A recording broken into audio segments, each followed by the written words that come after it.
அதான் நானே விலகிக்கிறேன். நான் உன்னை மறந்துட்டா அதுக்கப்புறம் எந்த விதத்திலயும் உன்னை தொந்தரவு பண்ண மாட்டேன்ல. நீயும் என்னை விட்டுட்டு போய் உனக்கு பிடிச்ச மாதிரியான வாழ்க்கையை சந்தோஷமா வாழலாம்.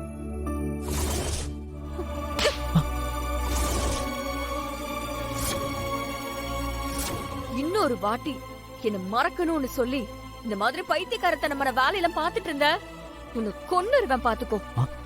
இல்ல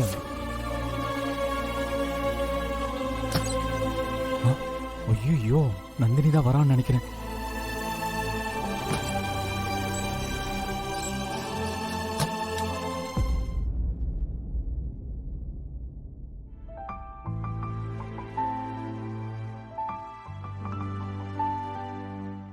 என்ன இவ இவ்ளோ சீக்கிரமா படுத்துட்டான்?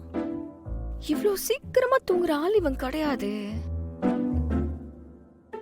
கோவில்ல நடந்ததை நினைச்சு ஏதோ ஃபீலிங்ஸ்ல இருக்கான்னு நினைக்கிறேன். பையனை எப்படியாவது சமாதானப்படுத்தணும். முதல்ல தூங்குறானா இல்ல தூங்குற மாதிரி நடிக்கிறானான்னு செக் பண்ணுவோம்.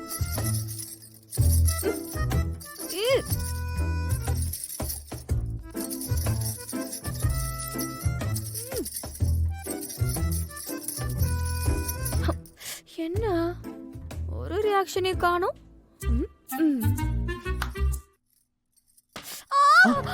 ஐயோ நந்தினி, நந்தினி என்னாச்சு? நந்தினி என்னாச்சு? கட்டில்ல தெரியாம காலை இடிச்சுக்கிட்டேன். என்ன நந்தினி, பாத்து வர மாட்டியா? எங்க காலை காட்டு. என்னாச்சு? கால்ல அடிபட்டிருக்குன்னு சொன்ன, இப்ப இப்படி சிரிச்சிட்டு இருக்க? அது கால்ல எல்லாம் ஒண்ணு அடிபடல மிஸ்டர் கரிகாலன். அப்புறம் ஏன் அப்படி சத்தம் போட்ட? நான் அப்படி சத்தம் போட்டதுனால தானே தூங்குற மாதிரி நடிச்சுக்கிட்டு இருந்த நீ எழுந்திருச்சு வந்த.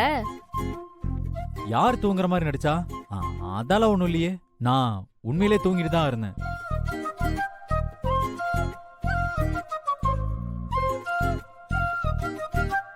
என்ன இவ திரும்ப போய் படுத்துட்டான்?